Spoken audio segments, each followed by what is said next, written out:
Yeah, the first day, this is part two. The first day is orientation day. The engineers and everything, they show us how everything works. Some Sarah, and it'll only be like 3 4 hours, and I'll end it off with a lunch. Lunch is on me, and I'll do a party. I'll do a party with my team, obviously.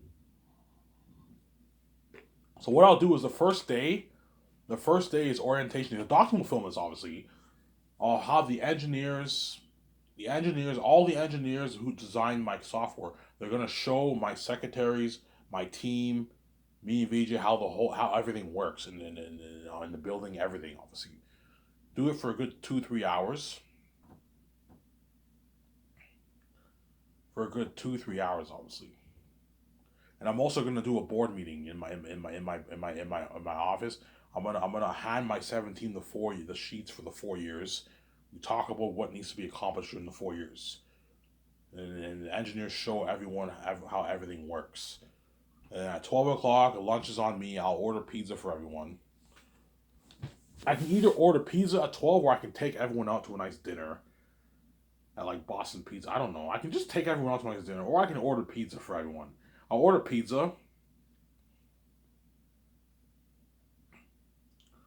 I'll order pizza for everyone, and then later on that in the evening, I'll do a party in my condo or something like that to celebrate the launch of the Sky Source company.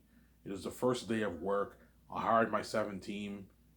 You know what I'm saying? Whoever they are, right? You guys already know who they are. I hired my 7 team and we're ready to start work for the Last Angeles Movie Project. And the second day, everyone is officially working, obviously. And then guaranteed Peter Jackson's agent and Mel Gibson's agents are gonna call my office. Hey Ivan, I heard you're doing the Zanus. Do you want to hire a director? Yes, I do want to hire a director. My two top candidates are Peter Jackson and Mel Gibson.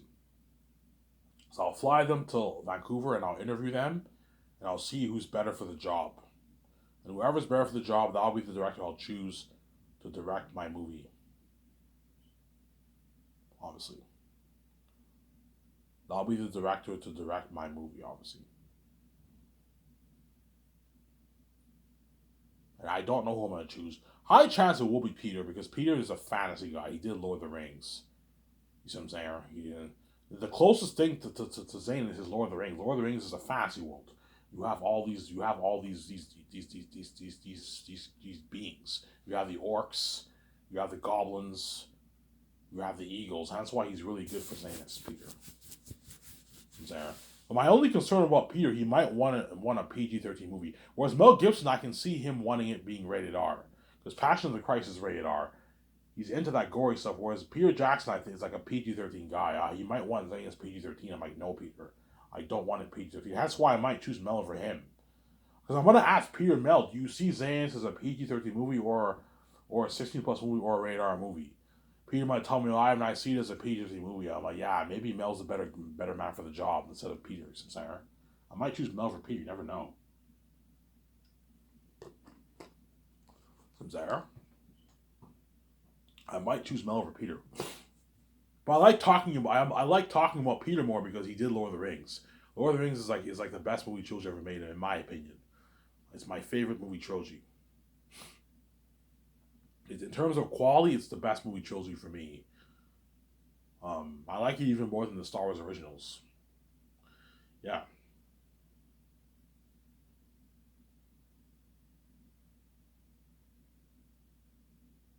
Sim Sarah.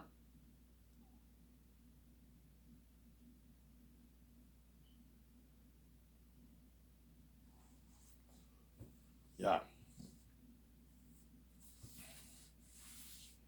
So you fly in Peter and Mel Gibson, and you ask them a series of questions. And the doc team will be filming this all. They're all nervous. Peter's all nervous because Peter wants to direct the movie so bad. Once Mel and Peter read my book, they're gonna want to get their hands on my story so bad. You know, saying I want to direct this movie. Yeah, they're gonna be nervous, obviously, because they want that job so bad. Obviously, Peter wants that job. Mel Gibson wants that job. They're gonna really compete for that job. Peter and Mel, they're gonna really, really compete for that job. And they know my company pays more in Hollywood too. They don't make the contract Peter and Mel are signing. They don't make that kind of money in Hollywood. Peter on average probably negotiates for about like $60 to $100 million of the royalties are on average. He doesn't negotiate for $400 million. No, that's all their profits gone for in Hollywood. They can't afford to pay him that kind of money. I'm saying, whereas the amount of money Peter makes for his royalties in Hollywood, that's how much I'm paying him for his base. He knows in Hollywood they're never going to sign him to a $100 million contract for base. No, he'll make like his $20-30 million base in Hollywood. Mel knows he'll never make $56 million in Hollywood. No, he'll make probably 20 million, 15 million base Mel Gibson. You know what I'm saying? My company pays more in Hollywood. My company's better in Hollywood. Now that no Hollywood company will give Mel Gibson or Peter Jackson $1 billion budget. They can't afford that. They will lose money. They'll lose money. So I'm saying Hollywood cannot afford to make a movie for $1 billion. They'll lose money unless they price their tickets for like $30. They can afford to make a $1 billion budget movie, but they're not going to do that. Hollywood cannot afford to make a $1 billion budget movie. They'll lose money. The companies don't have the keys like me, the annoying keys like me. They can't afford to make a movie for $1 billion. Whereas I can afford it because I have the keys. I have the keys. I'll make my money back easily. Sarah? I have the keys. I can even make a movie for $2 billion. I'll make my money back. I have the keys. That's not even a risky investment. But $2 billion is a waste of money, obviously. I'm going to make Zane's for $1,020 million. For $1,020 million, that's more than enough money towards the movie. $450 million towards visual effects is more than enough money. People even tell me, Ivan, you don't have to pour more money into the movie. $1,020 is too much money, Ivan. $450 million is so much money. The visual effects team will, you're like, Ivan, this is so much money. Like this is too much money. You know what I'm saying? But they can play around with all these ideas for the special effects. Yeah, look at an amazing movie. So let's say, hypothetically speaking, I choose Peter. I will hire his wife, Fran. Because Peter, Fran, and Philip Boyens are like business partners. They're kind of like a three team, right? They're all, like, every time when Peter does movies, he's always associated with those two women. They're kind of like business partners. But I'm not gonna hire Philip Boyens. I'm just gonna hire Fran, and then Barry Osborne will help out Fran with the calls, and then Guillermo del Toro, you can hire him to be Peter's assistant director. Sign those guys to a nice deal. And they can be Peter's. Guillermo del Toro can be Peter's assistant director, and Frank can be the assistant producer, and Barry Osborne will be the assistant producer. They'll help out my 17 with the calls, and Guillermo del Toro will be my assistant producer too. Will help out my 17 with the calls. I'm gonna put him to work, obviously, and I'll have Fran help Peter with his notes because she co-wrote Lord of the Rings with Peter. You can have her help out Peter with his notes if you want.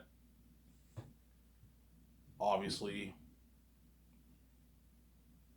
when I go over the script the second, third time, you can have Fran in the room with you. She can help you out a little bit with some rewrites if you want. Small little rewrites. You can have her help you out a little bit, obviously. Have her help Peter out with his notes.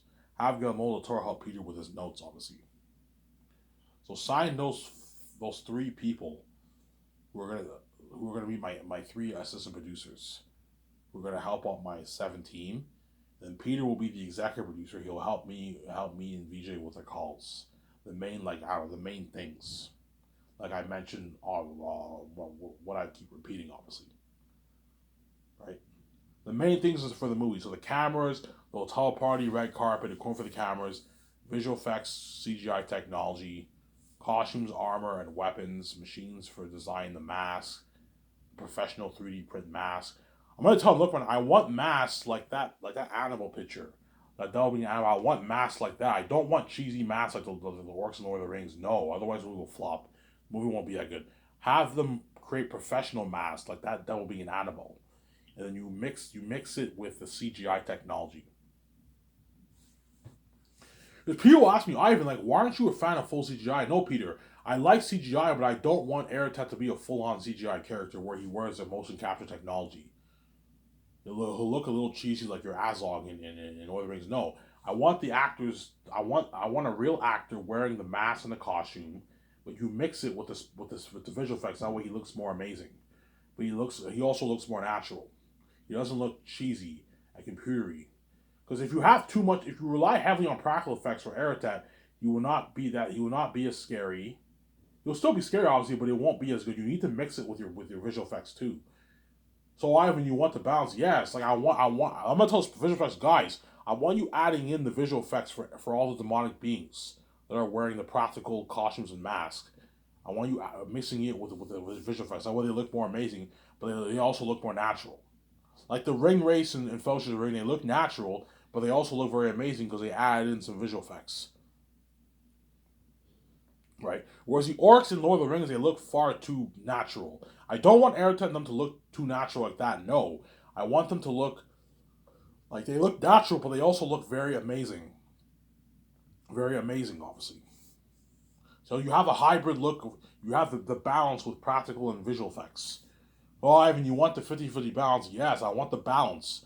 Yeah, I mean, that's what you're saying. So you want an actor to wear the mask. Yes, Peter, I want the actor to wear the mask. And you mix it with the visual effects. That way he doesn't look cheesy and computery like Azog. You know what I'm saying? But he also looks very amazing. I know what I'm doing.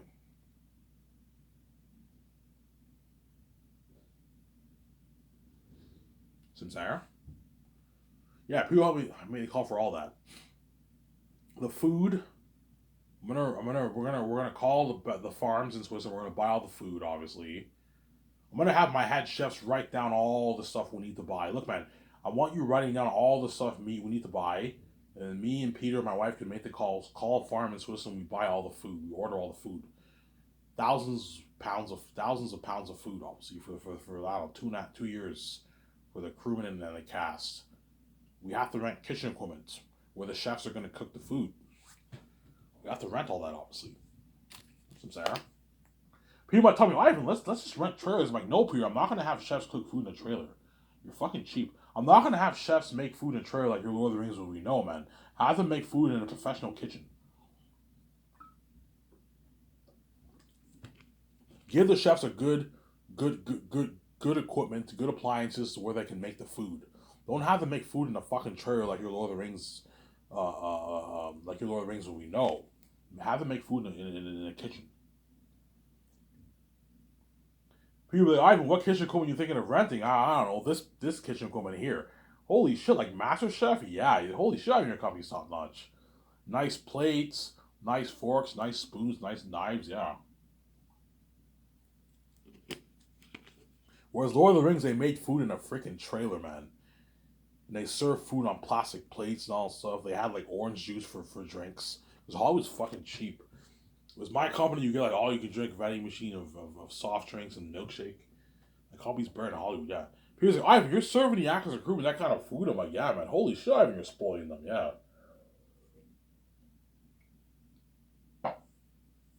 I'll be shocked because Hollywood doesn't serve.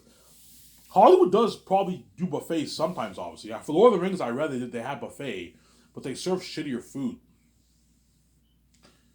Like like potatoes, meat, pasta, and like chili and spaghetti and all. So don't serve that kind of food. No, serve them good luxury food. Sam. There's nothing worse than filming in the middle of nowhere in the wilderness for like almost a year, and you're getting served spaghetti and chili. No, man, serve them on nice freaking food, like your sliders and your pizza and your ribs and your wings and your nice fried rice options, your teriyaki meats, your chicken balls, your poutine. You know what I'm saying? Your nice salad bar and your nice breakfast, your nice dessert. That way everyone's happy and they're not and they work harder for you.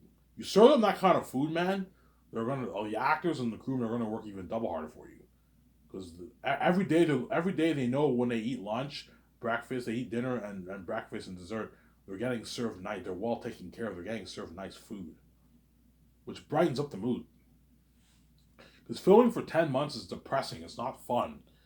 It's not fun filming in the wilderness for like 10 months straight. It sucks, man. I remember I saw the behind the scenes Lord of the Rings. I felt for Peter and all the actors. Man, that sucks. Filming for that long in the middle of the wilderness, it's blood, sweat, and tears. It's not fun. But as long as you pay the actors they're making a lot of money. But the actors, even though it's blood, sweat, and tears, trust me, Peter, and my wife, and the actors are gonna have a blast filming. Because they know the end product will be so cool. They're part of that story, Airtime No Devils, $1 billion budget movie. And they're getting paid a lot of money, hence that motivates them to work hard. They're getting their nice bi-weekly check. They're getting served luxury food. They get their 3 beers every Friday. They're featured on the website for the wiki character attitudes. They're all going to work hard. All the actors. So yeah, so I'll sign Guillermo del Toro, Fran, and Barry Osborne as my assistant producers. And the assistant director will be Guillermo del Toro. Peter will be my executive producer, who will help me with the main things. He'll help me sign the crewmen the first year. The first year I'll fly in the head chefs.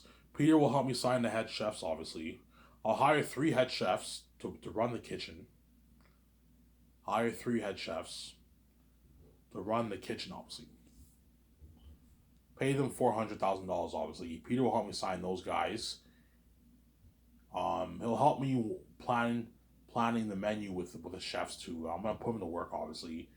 He'll help me sign a trained nutritionist the first year. The people overseeing the extras, I'll hire a good 40 team of those guys. The mask designers, I'll hire a good 50 team, 45 team. What a workshop to create the armor and weapons. The costume designers, I'm going to fly in, I'll hire a good 45 team for the costume designers. The first year. Peter will help me sign all those guys. Obviously. He'll help me co-write the script every morning from 9 to 12. Peter will help me co-write the script from 9 to 12, obviously. Peter Jackson will help me co-write the script from 9 to 12. And you give Peter 2 15-minute breaks. And the rest of the team, obviously. And then 12 to 1 is lunch. And then 1 to 5 is console arts. And the 17 we're going to be making more business calls, more administrative calls. For that day. At 5 o'clock, everyone's done work. And then Peter has to go to his hotel and take his notes. Maybe Peter, I want you taking your notes with Guillermo del Toro. I don't want you winging it for my Zane's movie. I need you prepped. I don't want you winging it. Zane's is my precious story. I don't want you ruining that story. I need you prepped, taking detailed notes for what you wrote down that day. Obviously. And he'll listen to me because I'm the boss. I'm the boss. Yeah, you're the boss over my movie, Peter, but I'm the boss over you. I'm the boss over you. Me and my wife are the boss over you. You have to listen to us. I want you taking, I don't pay you $10 million to slack off, man. I expect you to work hard. I pay you a nice fat $10 million bonus, which is 13 million New Zealand money. You're going to make about $7 million in your bank after tax. A lot of money for pre-production. I expect you to work hard. I want you taking your notes. And Guillermo del Toro, I want you helping him. Because you're directing the movie too. And I'm going to tell Peter to ask his wife Fran to help him out too. Have your wife Fran help you out. She's talented. Have her help you out with your notes. And mark all your scenes. Make sure you mark all your scenes that way. Whenever you want to go back and look at your notes, everything's organized. You know where to look. If you don't mark your scenes, you're going to be lost. You're not going to. You can't remember all the notes you took for each scene. You got to mark your scenes. Scene 1, scene 2, and you title it. That way you know where to find your notes when you direct the movie, obviously. Some Sarah. And then second year, Peter will help me sign the stars, the Hollywood actors. I'll fly in 12 stars at a time. So after a good 3-4 days, I would have signed all the actors for Zanus. In a good 3 to 4 days, all the stars will be flown in. The first day you fly in all the major characters. The second day you fly in the rest of the major ones. After the first day, the only major characters I'm going to be signing are the actor for Fool. Baramis, Lithius are not major characters, are pretty major. You sign the pretty major ones and the minor ones the second day. And the first day you sign all the major stars, the major characters. Fly in the 12. The second day you sign the pretty major ones. and the minor ones. And the other day or 2 days after that are all the rest of the minor characters. The actors for the Eagles, the actors for the Crows. You know what I'm saying? Those actors you sign the rest of them later on. They're not the not as important actors. Those guys you pay them like $150,000. The actors for the Eagles and Crows I'll pay them like $150,000 for the movie. It's a good paycheck for a minor role, obviously. Hollywood they make like $50K for minor roles, $60,000 in Hollywood. Gave you a good deal.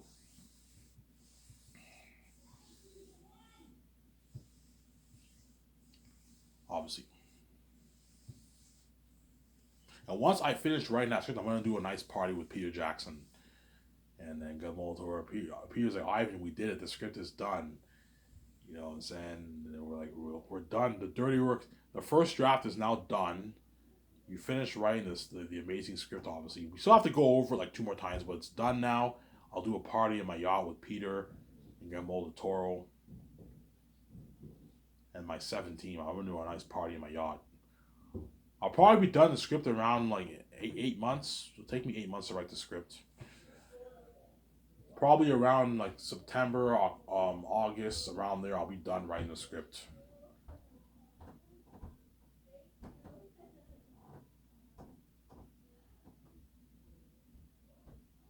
The first year.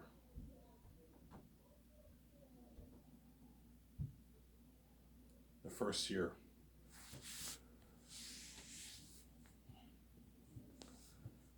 Obviously.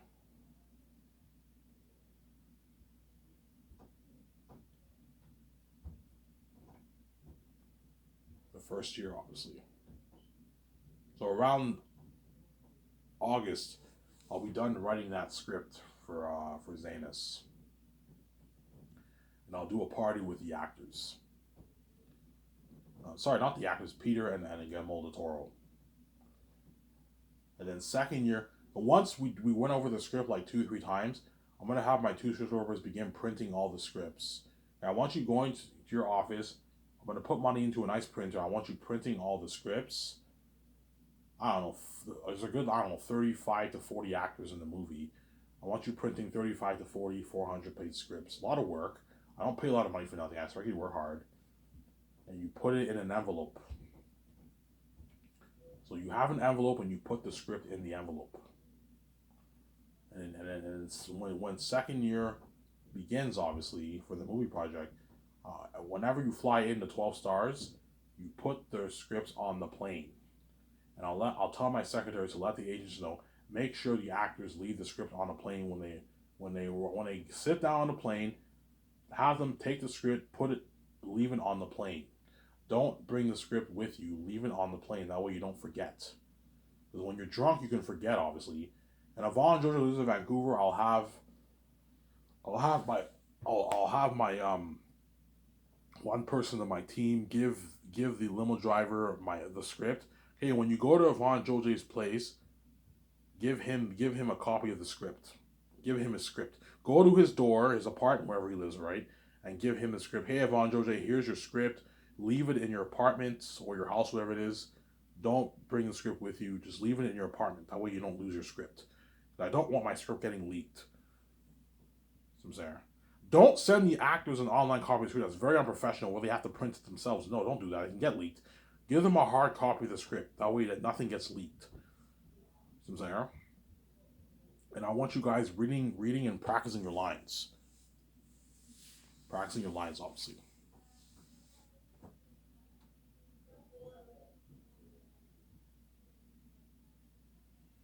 See what I'm saying?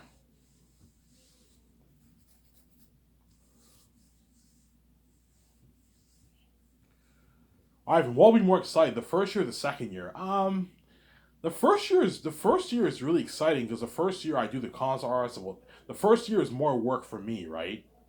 It's more work for me. Second year I'm not working. All I'm doing is signing contracts and practicing my lines. So second year is slack work for me. I train the second year. I practice my lines, and what? It's slack work. I train. I practice my lines, and I sign the stars. I sign the cinematographers and visual effects team. Slack work, obviously. The first year I have to write. So the second year will be the most will be exciting. Second year and third year will be exciting for me because I'm not doing much work, obviously. Whereas first year is all work. I gotta co-write that script. Still slack work compared to how much work the others are doing. I gotta co-write that script. I gotta make the calls for the main things. I gotta sign some people. It's a lot of work the first year. I'm saying? But second year will be the most. Second year will be the most interesting because that's when you fly. That's when you fly in the stars. The Hollywood actors are all flown in. Give me a sec, guys. I gotta go take a leak real quick. Be back in a sec. Don't hate me in a sec.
Alrighty, sorry about that. I had to leave twice, right?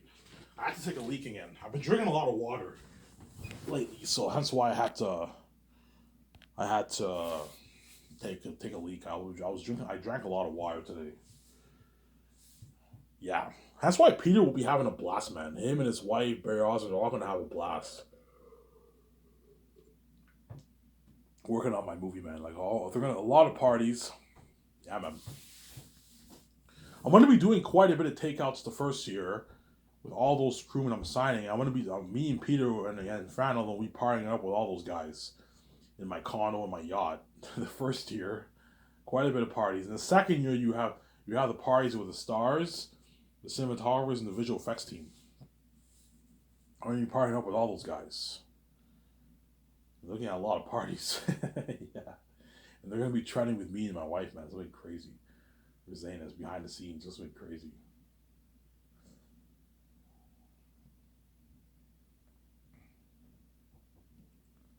It's gonna be crazy for what?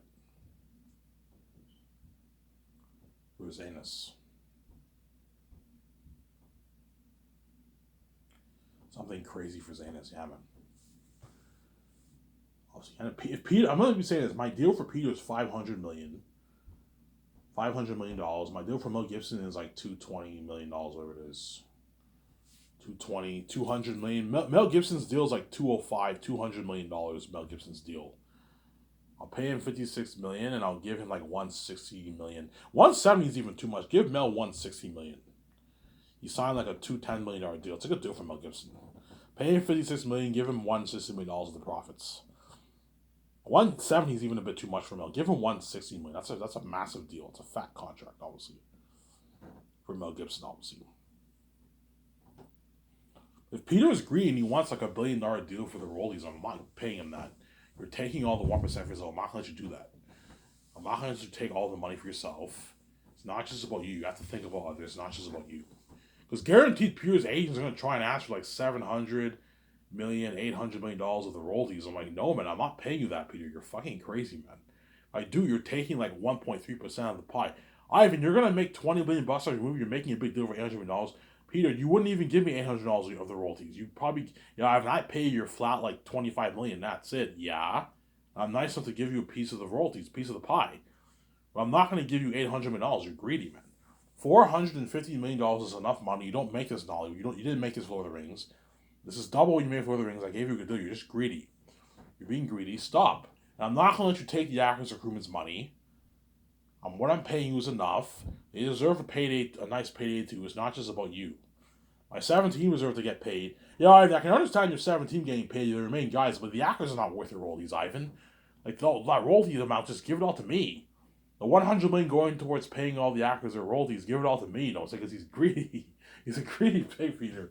You might do that. I'll say, Ivan, $4 million is enough for Vaughn Jr. You don't have to give him a piece of your royalties, Ivan. He doesn't even make that in Hollywood.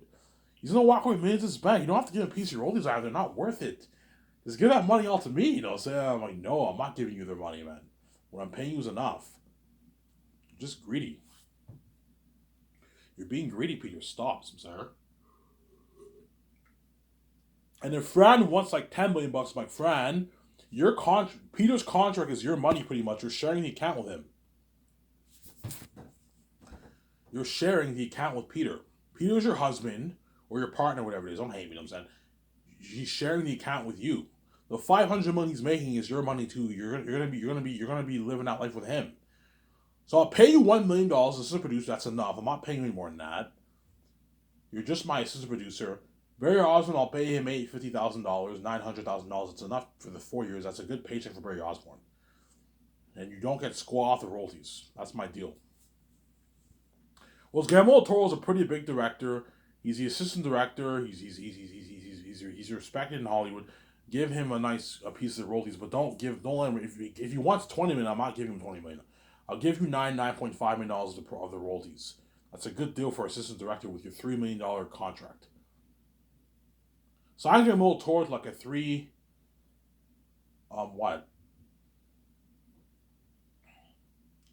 Sign him to like a $3.6 million. You can pay him a bit more. Pay him like $3.7 million going to Del Toro.